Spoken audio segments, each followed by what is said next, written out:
नमस्कार दोस्तों, मैं रवि कुशवाहा भावना यस में आपका बहुत बहुत स्वागत करता हूं और उम्मीद करता हूं कि आप लोग स्वस्थ होंगे और मस्त होंगे।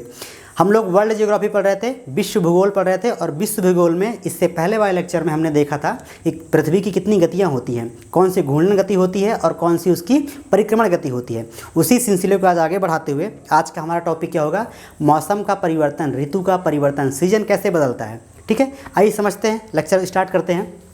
देखिए, इन सब बात जानने से पहले हमें कुछ बात समझना पड़ेगा कि मौसम, हम आज बेसिकली 4 मौसम के बारे में पढ़ेंगे। पहला मौसम होता है बसंत ऋतु, जिसे कहते हैं स्प्रिंग सीजन कहते हैं। दूसरा क्या होता है, शरद ऋतु, इसे कहते हैं ऑटम सीजन, क्या कहते हैं, ऑटम सीजन, इसी को पतझड़ भी कहा जाता है। तीसरा क्या होता है, ग्रीष्म ऋतु, इसे क्या है, समर सीजन कहते हैं। ठीक है, चौथा होता है शीत ऋतु, इसे कहते हैं विंटर सीजन। इन्हीं चारों के बारे में आज हम बेसिकली पढ़ेंगे। और एक बात क्या पता होनी चाहिए हमको कि जो हमारी पृथ्वी है उसका जो झुकाव है, आपको पता है ना, जब पृथ्वी अपने अक्ष पर जब घूमती है तो वो थोड़ा सा टेढ़ी हो घूमती है, एकदम सीधी नहीं घूमती है। तो जो पृथ्वी का झुकाव है वो 23.5 डिग्री का झुकाव है। और क्या होता है अक्षांश और क्या होता है देशांतर। तो जो पृथ्वी है, मान लेते हैं ये पृथ्वी है, अभी आपको सिर्फ इस वाले फिगर को देखना है, इसको नहीं देखना है, सारी बात हम यही समझा देंगे। ठीक है, ये हमारी पृथ्वी है। पृथ्वी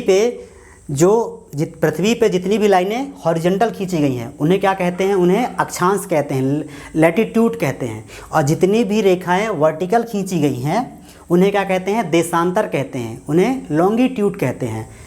लैटिट्यूड, लॉन्गिट्यूड, अक्षांश और देशांतर, ये बात हम समझ गए। ठीक है, आइए देखते हैं।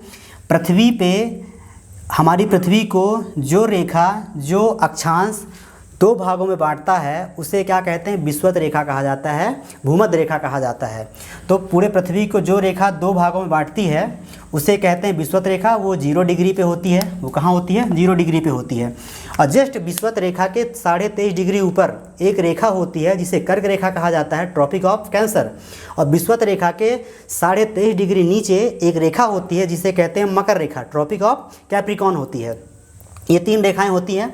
नीचे होता है दक्षिणी ध्रुव, ऊपर होता है उत्तरी ध्रुव होता है। ठीक है, हम अपनी बात चालू करते हैं 21 मार्च से। ठीक है, 21 मार्च वो दिन होता है जिस दिन दिन और रात बराबर होते हैं। 21 मार्च वो दिन होता है जिस दिन दिन और रात बराबर होते हैं। ऐसा क्यों होता है, उस दिन पे जो सूरज की किरणें हैं वो पृथ्वी पर लंबवत होती हैं। 21 मार्च के दिन सूरज की किरणें पृथ्वी पर क्या होती, लंबवत होती हैं। उस टाइम पे हमारे क्या मौसम चल रहा होता है, उस टाइम पे बसंत ऋतु चल रही होती है, जिसे हम स्प्रिंग सीजन कहते हैं। हम जितने भी सीजन को बता रहे हैं वो भारत के परिप्रेक्ष्य में बता रहे हैं। भारत की स्थिति यहाँ पे है, उत्तरी पूर्व में भारत की स्थिति है ना, यहाँ कहीं पे भारत की स्थिति है। तो हम जो भी बातें करेंगे वो भारत के परिप्रेक्ष्य में करेंगे। तो हमने पहली बात क्या जानी कि 21 मार्च को सूरज की किरणें विषुवत रेखा पर, इक्वेटर पर लंबवत गिरती हैं। और इस टाइम पर जो मौसम चल रहा होता है वो बसंत ऋतु चल रहा होता है, स्प्रिंग सीजन चल रहा होता है। और फिर सूरज क्या करता है, 21 मार्च से चलते ऊपर की ओर चलना प्रारंभ करता है और 3 महीने बाद कहाँ पहुँचता है, 21 जून को कर्क रेखा में पहुँचता है, ट्रॉपिक ऑफ कैंसर में पहुँचता है। उस टाइम पर क्या हो रहा होता है, जो मौसम चल रहा होता है वो शरद मौसम चल रहा होता है, ऑटम मौसम चल रहा होता है, जिसे पतझड़ का मौसम भी कहा जाता है। और इस टाइम पे भारत में गर्मियाँ बहुत ज़ोरों से चालू होने वाली होती हैं, गर्मियाँ आने वाली होती हैं। ठीक है, और गर्मियाँ बहुत तेज़ पड़ रही होती हैं। कब, 21 जून को। ऐसा क्यों हो रहा होता है, क्योंकि 21 जून को जो सूरज की किरणें हैं वो कहाँ लंबवत होती हैं, वो कर्क रेखा पे लंबवत होती हैं। 21 मार्च को कहाँ लंबवत थी, विषुवत रेखा पर। और 21 जून को कहाँ होती है लंबवत, कर्क रेखा पर, एकदम सीधे ऊपर। जब एकदम यहीं पे होगा, और भारत की स्थिति भी कहाँ पे है, इंडिया हमारा यहीं पे है, कहीं पे भारत की स्थिति यहीं पे है और यहीं पे क्या है, सूरज है। तो क्या होता है, उस टाइम पे गर्मियाँ बहुत ज़्यादा पड़ रही होती हैं, कहाँ, भारत पे। ठीक है, तो इसके बाद क्या होता है, सूरज चलते चलते फिर नीचे की ओर आता है, कहाँ पहुँचता है, इक्वेटर पहुँचता है। ये कब की बातें हैं, ये 23 सितंबर की बातें हैं। 23 सितंबर के दिन जो सूरज होता है वो फिर से कहाँ पहुँचता है, विषुवत रेखा पे पहुँचता है, इक्वेटर पे पहुँचता है। उस दिन क्या होता है कि जो सूरज की किरणें हैं वो एकदम लंबवत होती हैं। कहाँ पे होती हैं, विषुवत रेखा पे, इक्वेटर पे होती हैं। और इस टाइम पे जो मौसम कौन सा चल रहा होता है, ठंडियाँ आने वाली होती हैं और गर्मियाँ ख़त्म होने वाली हुई, बीच का मौसम है, आधा ठंडा आधा गर्म। शायद उसी टाइम पे हम लोग चल रहे हैं, मौसम वही कुछ चल रहा है। गर्मियाँ ख़त्म होने वाली हो रही होती हैं और सर्दियाँ चालू होने वाली हो रही होती हैं।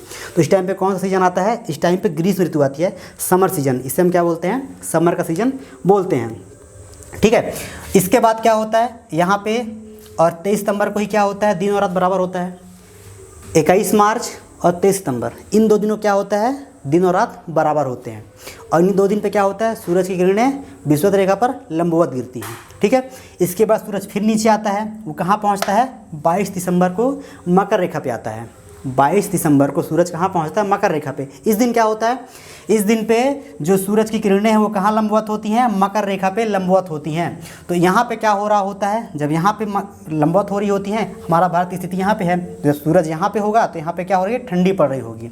तो दिसंबर के महीने में जिस टाइम पे शीत ऋतु आता है, विंटर सीजन आता है, उस टाइम पे क्या पड़ रही होती है, ठंडियाँ पड़ रही होती है, क्योंकि सूरज यहाँ पे होगा और हमारा इंडिया कहीं यहाँ पे कहीं है। तो यहाँ पे क्या होगा, यहाँ पे लंबवत पड़ेगी उसकी किरणें, पर यहाँ तिरछी पड़ेंगी। जब तिरछी पड़ेंगी बराबर पड़ेंगी नहीं, तो जो प्रकाश कम पहुँचेगा, जब कम पहुँचेगा तो गर्मी कम होगी, हीट कम होगी, तो वहाँ पे क्या होगा, मौसम ठंडा हो जाएगा। ठीक है, तो ये 4 सीजन होते हैं। यहाँ से चला 21 जून को यहाँ पहुँचा, ऊपर कर्क रेखा पे लंबवत हुई इसके सूरज की किरणें। फिर 23 सितंबर को विषुवत रेखा पे दोबारा लंबवत हुई सूरज की रेखाएं।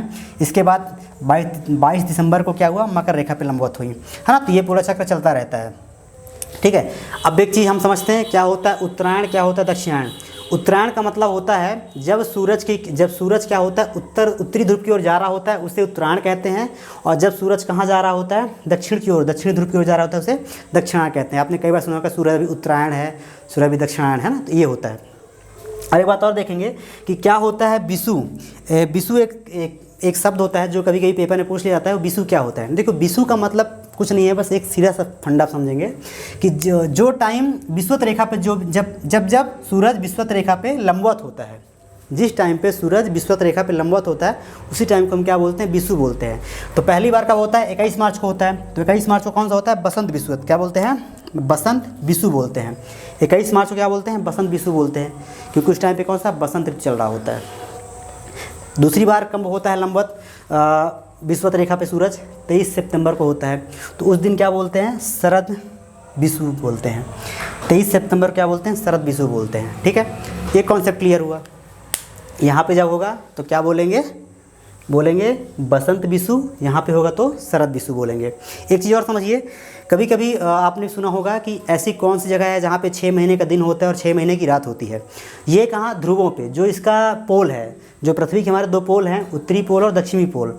तो जब सूरज यहाँ से 21 मार्च से लेकर 23 सितंबर तक सूरज जहाँ पे रहता है, वो यहाँ से घूम के यहाँ पहुँचता है, मार्च से चलता है, विषुवत रेखा से पहले पहुँचता है कर्क रेखा पे, फिर आता है कहाँ पे, 23 सितंबर को विषुवत रेखा पे। तो इस बीच पे यहाँ पे क्या होता है, यहाँ पे उत्तरी ध्रुव पे 6 महीने का दिन होता है, वहाँ पे सूरज डूबता ही नहीं है। आपने कई बार सुना होगा कि नॉर्वे को क्या कहते हैं, मध्य रात्रि का देश कहा जाता है। वो कहाँ है, उधर ही है, उधर ही साइड है।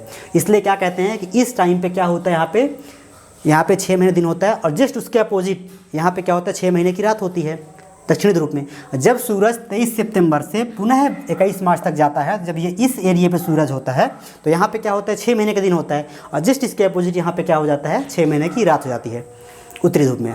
तो ये छोटा सा कॉन्सेप्ट था। तो इसी को इस थोड़ा सा फिगर को देख लेते हैं। वही हमने बताया, ये सूरज है हमारा, और सबसे पहले हमने क्या बताया, 21 मार्च को और 23 सितंबर को सूरज की किरणें क्या होती हैं, विषुवत रेखा पर लंबवत होती हैं। जहाँ पे जो हमारी विषुवत रेखा है, यहाँ पे इसकी किरणें क्या होती है, लंबवत होती है।